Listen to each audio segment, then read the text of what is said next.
You ask Tiger to calculate. This deals with linear inequalities with one unknown.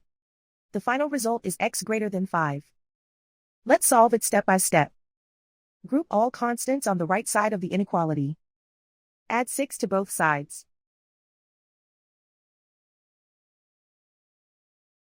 Simplify the arithmetic.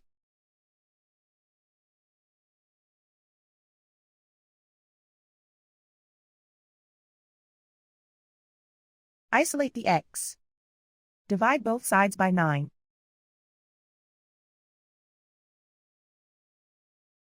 Simplify the fraction.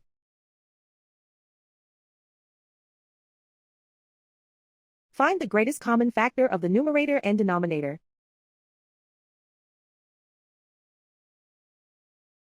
Factor out and cancel the greatest common factor.